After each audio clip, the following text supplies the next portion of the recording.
when it came time for me to present out, what did I do? Well, I took my presentation board and I placed it right in front of my face so that nobody could see me. And I began to speak behind the board as if no one was noticing that I had this big board in front of my face, and I was talking behind the board because I didn't want to look at the class.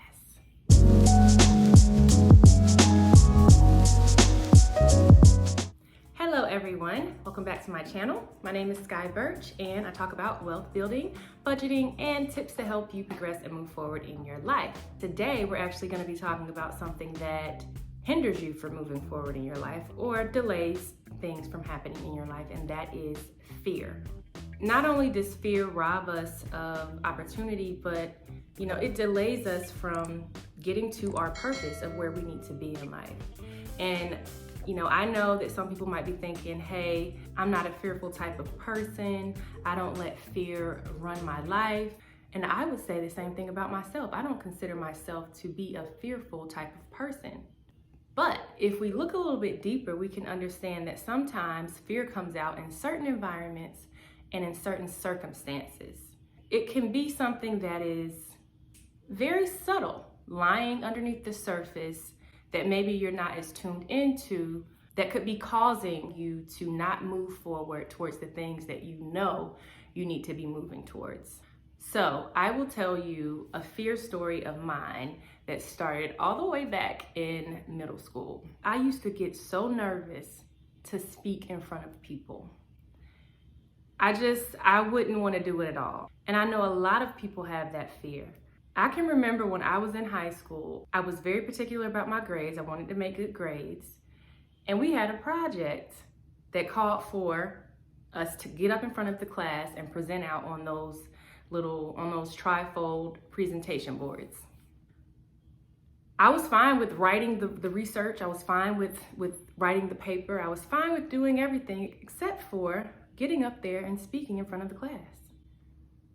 So I was like, okay, well, let me figure out if I get a 0 on this particular presentation, the presentation part, if I get a 0 on that, how will that impact my grade? So I went to my teacher and I was like, hi, if I get a 0 on this presentation portion of my assignment, how will that impact my grade? Will I still have an A? How will that impact my grade? So my teacher responded, hey, this is 20% of your grade. So yeah, the best you can get in this class is an 80. So I knew that I was gonna have to woman up and stand in front of the class and give my presentation. So when it came time for me to present out, what did I do? Well, I took my presentation board and I placed it right in front of my face so that nobody could see me. And I began to speak behind the board as if no one was noticing that I had this big board in front of my face, and I was talking behind the board because I didn't want to look at the class. Not understanding that that is more embarrassing than getting up there and messing up whatever I thought was messing up. That was a fail. But I did I don't even remember what my grade was. I did stand up there, I did give my presentation. It was kind of funny. It broke the ice just a little bit when it came to speaking in front of an audience. Now, flash forward to me as an adult, working in corporate America, and I've already worked on my public speaking skills at this point. It was not a full-fledged fear, but it was something that I was uncomfortable with, but I understood that I wanted to get out of my comfort zone and push myself to be better in this area. So I'm working again in corporate America. I think it was like the 3rd department that I worked in.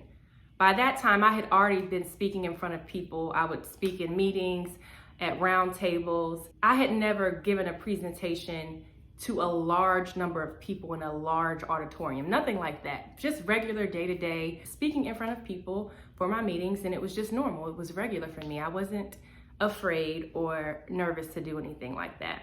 So now I'm in my third department working, and I'm moving up. I'm getting more and more opportunities. I'm meeting more people from different parts of the organizations and different levels. And I still know that I want to work on my public speaking. I want to be able to speak to large crowds, and feel comfortable. So I asked my manager, I said, hey, if there's ever an opportunity for me to present out, to speak about a project that I'm working on, can you let me know so that I can work on that skill set? He was like, okay, cool. So months had gone by and I wasn't even thinking about what I asked my manager. And he comes up to me and he's like, hey, so there's an opportunity for you to speak and present out on a project that you're working on. You're doing such a good job and you should really showcase what you're doing. There's an opportunity for you to speak in the main auditorium. Whew, okay, main auditorium. That wasn't like a meeting. Being in a meeting room, it was a large audience. I know what the main auditorium is. It's where people from different departments, different teams come, and there's an upstairs area, balcony area, then there's the regular area. And then there's this huge stage, and it's you on the stage talking to everybody. No, that was totally different from my meetings. So in my mind, I was like, oh God, I don't want to do this. No. But I knew that that's what I had asked for. That's what I had asked for. I wanted to be stretched. I wanted to grow. I wanted to be out of my comfort zone. So I responded as if I wasn't thinking about any of that stuff. And I responded to him with a very self-assured and confident, yes, I will do it. So told him yes, it was my project. I was familiar with the project. I know the project. So it shouldn't be a big deal. And not only that, but my manager was so gracious enough to give me some really good tips to help me to feel comfortable and also just to help me prepare. He's like, hey, I'll give you this slide, just tweak it the way you need to tweak it and go over, write down what you're gonna say, write it down 3 times. If you write it down 3 times, you'll remember it. It's something magical that happens. You write it down 3 times and you remember it. And you recite it, while looking in the mirror and get yourself comfortable going over what you're going to talk about. And I can say that, preparation is probably the biggest part of public speaking that makes us nervous. Is because maybe we're not always prepared to get up there and speak. Maybe we don't necessarily do the proper preparation, or maybe we don't know or have the tools to be able to prepare properly. And that's part of what makes it nervous as well. So I took his tips. I was like, I'm about to follow everything he has told me. And absolutely, I'm gonna write it down 3 times. I'm gonna look at myself in the mirror while I'm going over it. Yes, we're gonna do all of those things. So did all of that and I was feeling good. I was feeling ready. And came time for me to present out. And I knew at this point that not only will I be presenting out, but there's gonna be other people. I was a project manager at this point. So there's gonna be other project managers that are gonna be presenting out their projects as well. So I knew I wouldn't be the only one. It would be like a rotation thing on the stage. I didn't know what order I was gonna be in. So gets time for us to go ahead and present out, get to the auditorium early, and I'm sitting in this section with all the rest of the people that are gonna be presenting. We get there early. And we're kind of talking and we're like, oh, are you ready? Or what are you gonna talk about? And I'm a little nervous, are you nervous? And then we're like encouraging each other like, oh, it's gonna be fine, you'll do great. And we're kind of doing that and looking over our notes and things before everybody starts to come in. Then of course, people start coming into the auditorium, they start filling up the auditorium, and it's our team alone is like 100 and something people, right? We have everybody there from all levels. So yes, we have managers, senior managers, directors, VPs, everybody, all the important people, everybody. I was prepared and I said a little prayer to myself. Listen, you're prepared. You know what you're doing. This is your project. You got this. Like, God, give me peace, give me calm, and I'm gonna do great. I knew my order like right before I got to the auditorium. They told us what order we would be in, and I was gonna be second. The first person that was gonna be going was a girl who is awesome. I used to listen to her in our cubicles. She would be in her cubicle, I would be in mine. And I used to hear her on the phone, and she would always have just great delivery over the phone. I mean, she was such a great communicator, got her points across clearly, spoke clearly, was very eloquent, very comfortable speaking. Just, you know, one of those people that they're just naturally great speakers.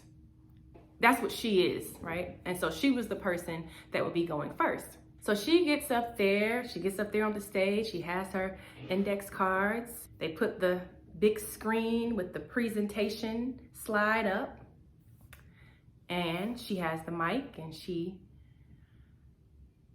starts to shaking a little bit. Her voice starts to shaking a little bit, and she starts getting nervous, apparently nervous, visibly nervous. She's like looking down at her cue cards. This girl who is such an eloquent speaker, a great communicator, knows how to string her words together perfectly, knows how to get her point across perfectly. She got up there, and in that particular circumstance and situation, her nerves got the best of her. And it can happen to anybody. You know, we're on that stage. It's a huge stage. You have all of these people looking at you, and she was first to go. So I know that that's not who she is. I know she's a great speaker, but this is what happened with the first person that got on stage. She ended up getting through it, of course. And, you know, she got off stage, and I knew it was time for me to go up. I'm sorry. I knew it was time for me to go up. I said a little prayer again to myself. You're fine. Lord, give me peace, give me calm. Let me be up here and be comfortable and speak to what I know, because this is my project. I know what I'm talking about. I got this. Just go up there, have a conversation. I get ready to walk up the stairs, and I'm walking onto the stage with the type of peace and calm and self-assurance like I am a quarterback on a football team about to play and win the Super Bowl. Get up there, I get my mic, I introduce myself to everyone, I have a smile on my face, I'm very inviting, and I just start speaking. I start speaking about my project. I'm making my points, I'm explaining what my project is, I'm connecting dots for people, and I am up there presenting out to everyone. I get to a point where I am walking across the stage back and forth in a very casual way. And I get so comfortable, and I'm having this conversation about my project and letting them into what exactly it is that I did, what impact it made for the company. And as I'm talking, I cross my hands. I still have the mic in my hand, and I'm crossing my hands in a very comfortable way. That is how comfortable I was, that I crossed my arms casually as I was speaking on the large stage. I ended up saying all of the things that I wanted to say. Of course, you might miss things here or there, but I said what I wanted to say. I was comfortable, I was confident, and I knew what I was talking about. It came time for me to leave the stage. I left the stage, right? Gave the microphone to whoever I gave it to, sat down, and I knew I had done my best, and that they saw Sky. They saw me at my best. They saw me for who I really was. I was shining on that stage. I'm getting a little emotional. Oh my gosh.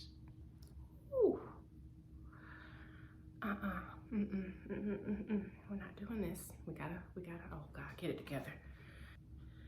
Whew.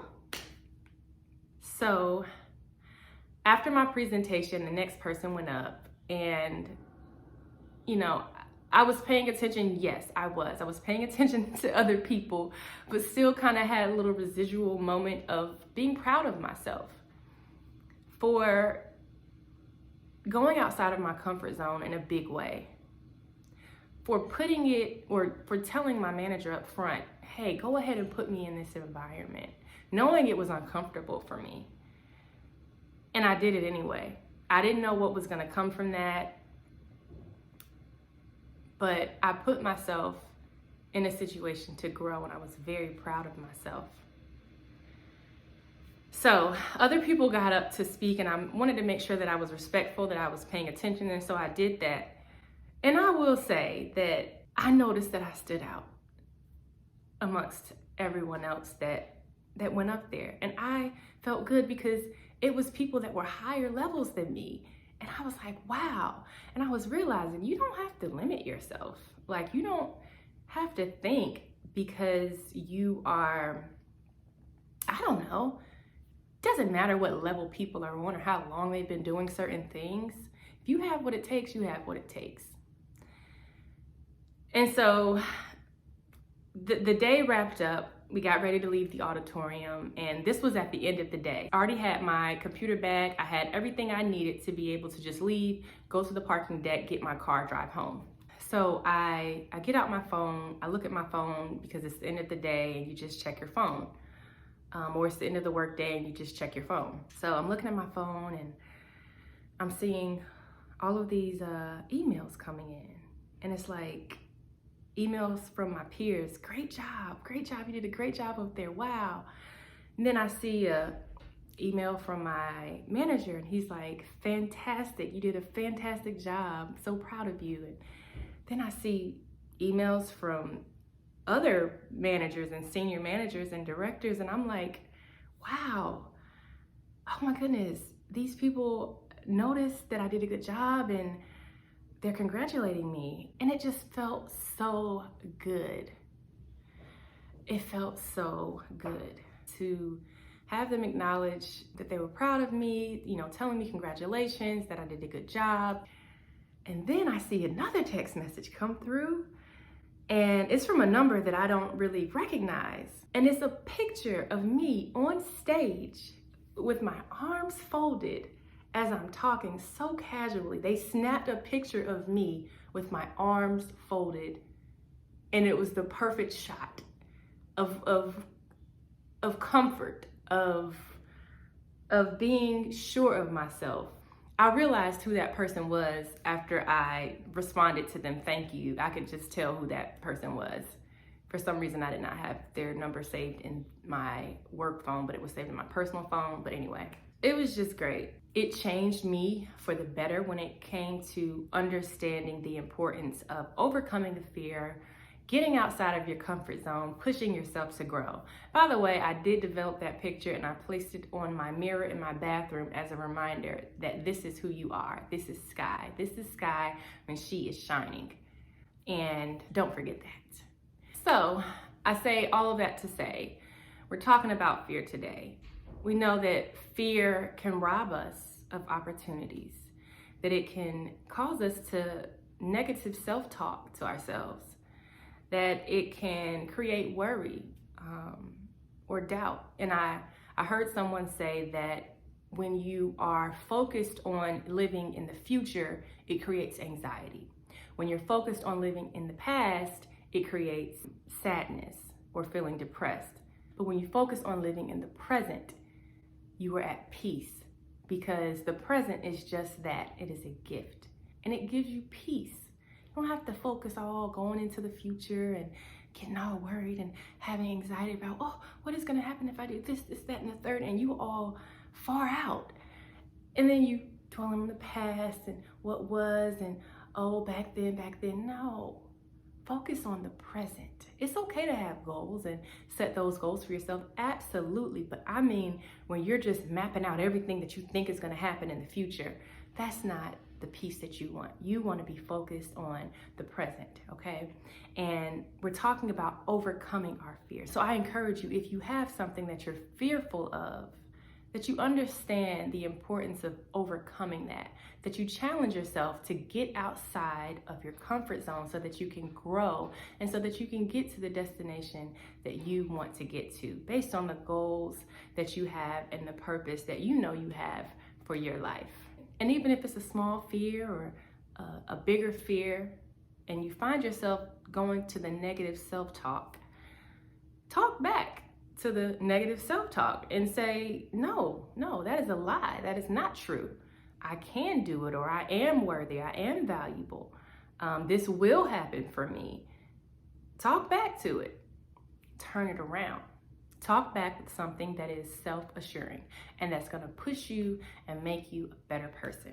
So I further encourage you to take steps to overcome your fear and watch your shell just start to open up and watch the opportunities begin to come in and watch yourself begin to grow. That's it. That's all I have for today. Thank you guys for listening. Thank you for watching. And I will see you guys again in my next video. Until then, go out and be great. My manager. Hey. Yeah, what's going on? You in a production set right now. Hey y'all. How y'all doing? Mm-hmm. Yeah. I know, I will.